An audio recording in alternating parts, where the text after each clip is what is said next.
Bienvenue au 5e étage.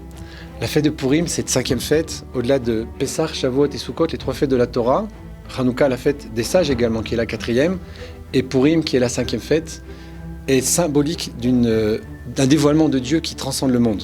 Dieu n'est pas mentionné dans la Megillah, la fête de Purim n'a pas d'interdit, Dieu n'apparaît pas parce qu'il est encore plus présent en fait.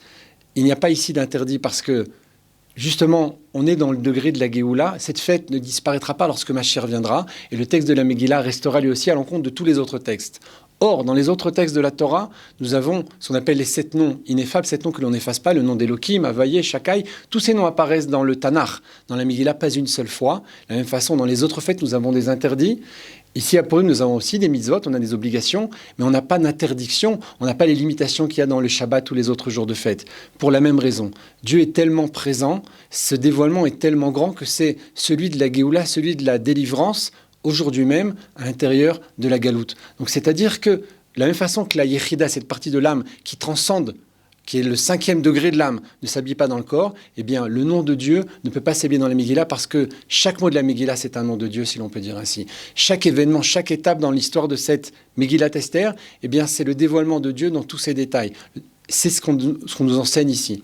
Ce qui signifie que lorsqu'on va boire, à l'image donc de Noach qui avait bu de cette vigne, lorsqu'on va manger, à l'image de Adam Arishon qui avait mangé de ce fruit interdit, les deux sont la vigne, les deux sont du vin, eh bien nous réparons des fautes essentielles, des fautes premières de la création du monde, et par cela nous allons nous projeter comme une parenthèse entre le début et la fin dans la Géoula. Donc cette étape de Purim, cette fête de Purim, c'est la fête qui relie la fin au début, cette fête qui répare absolument tout des 2 premiers hommes qui ont fauté de façon grave, et que nous allons permettre par cette réparation, par ce festin du vin, d'amener dans la vie future. C'est pour cela que le nom de Dieu n'apparaît pas dans la Megillah, et c'est pour cela que nous n'avons pas d'interdit à Purim. Dieu est tellement présent qu'il ne se dévoile pas par un nom, il est dépassé à tous les niveaux possibles et imaginables. De la même façon qu'il y a Yechida, notre partie de l'âme, la 5e, ne s'habille dans le corps que dans des moments particuliers. Ce moment-là, c'est le moment de la Géoula, puisque le Mashiach lui-même s'appelle la Yechida Klalit, le 5e degré de l'âme de tout le peuple juif.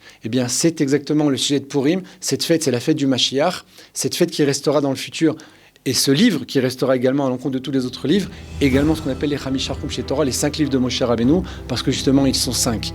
C'est ce qui nous reste, c'est ce qui va nous permettre, pendant ces 24 heures, de vivre ce futur, aujourd'hui au présent, ce dévoilement de Dieu qui transcende le monde, dans la nature, dans le boire et le manger. Et si nous continuons à percevoir ce dévoilement-là dans la fête de Purim, nous monterons tous ensemble au 5e étage.